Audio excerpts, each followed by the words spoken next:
I didn't like putting two major works of art just 100 yards from each other, but that's just the way it had to be.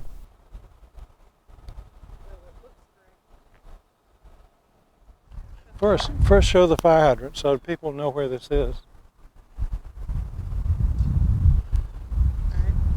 So you talk. Okay.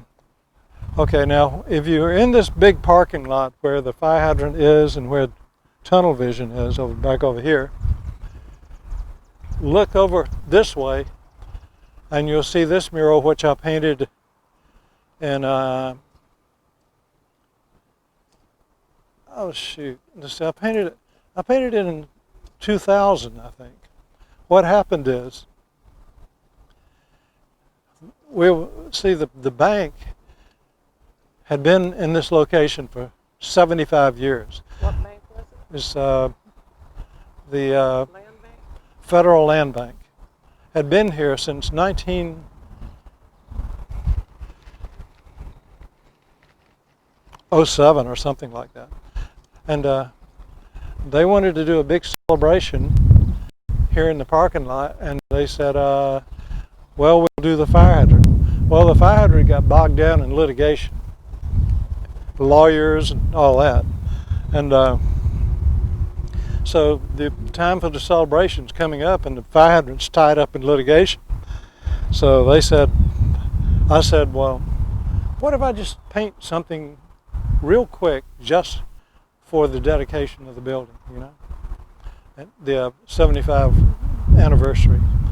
And they said what? I said, what if I put it on this building over here? This is not the building. The building I painted that on, it was torn down. This is a picture of the mural that they stuck up there. Like a billboard. They tore down the building that it was on, but they raised it higher in the air, which is better. And stuck a tree in the middle. Anyway, so I said, okay, how about a farm scene with a hay bales? I was in a mood to paint hay bales.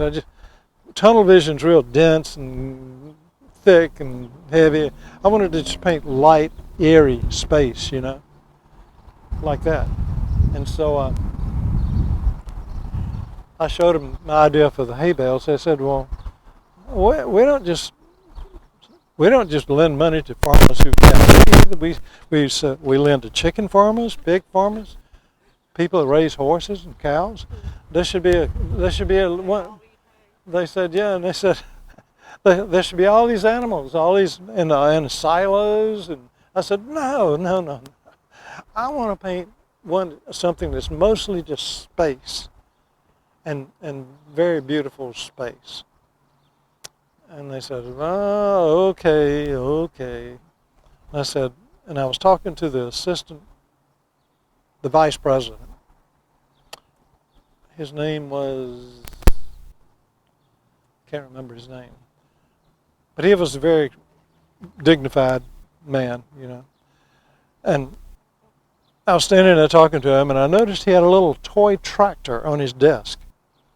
One of those little die-cast tractors, you know, it looks really nice. And it was orange. And I said, where'd you get that tractor? And he said, they gave it to us when we graduated from Clemson, when I graduated. Somebody gave it to me. And I said, what? And I reached out, picked it up, and I said, I want to put a tractor sitting in the field, you know, an orange tractor.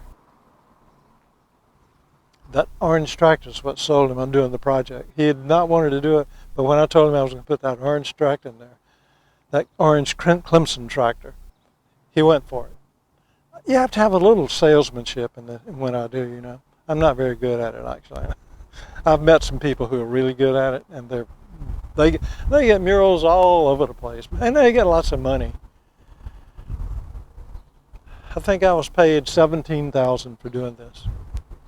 But I painted it in the coldest winter. It was like February, and I was out here, and they said, that's $17,000. I said, well, that's how much it's going to cost you to get a man my age to paint a wall like that in the dead of winter. And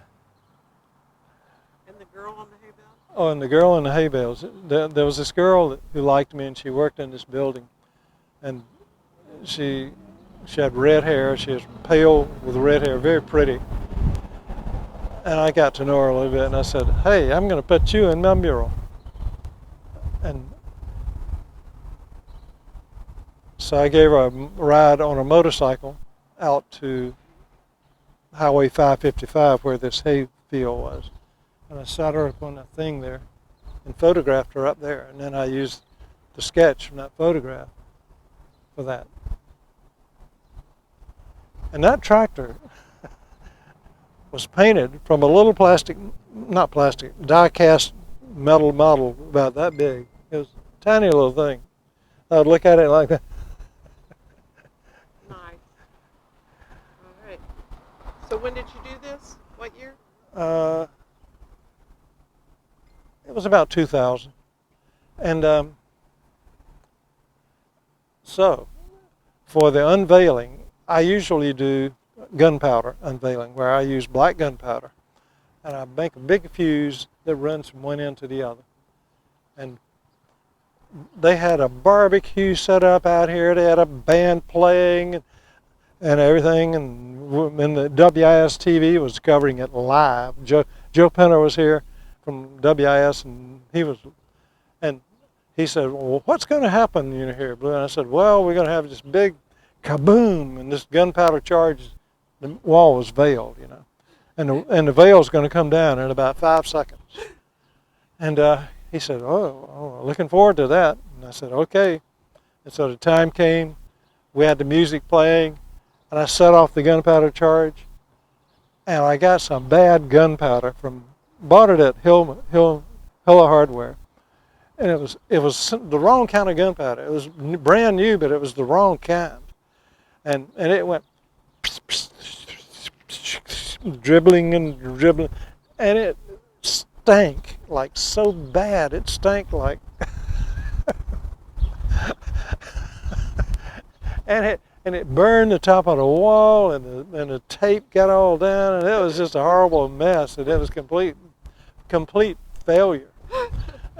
Plus, it made everybody sick. They were eating barbecue already, and then that terrible smell. The smoke blew all. It was a sulfur burning. Yeah, and you know how that smells. And that made everybody sick who was eating the barbecue, and everybody had to go home. And while I was in LA, they came in here and they tore the building down. And I said, "Oh, shoot, another mural gone, bit to dust, But then, I don't know, some nice people came along and said, "Look, let's get a billboard company to take a real good photograph, get a billboard company to make a copy of it, and then make it actual size." That's the actual size that it was. And stick it up on the wall. And they did, and it turned out nice, didn't it? Yeah, it's fading a little bit, though. It's been there, let's say, they did that must have been about 2012 when they did that. And it's been there for about 8 years, and I can see it's fading. The blues are fading worst, because so you can see how they're very pale. But I love that mural. Nobody ever even acknowledges it. No, I never hear anybody say a word about it. Are you done? Done.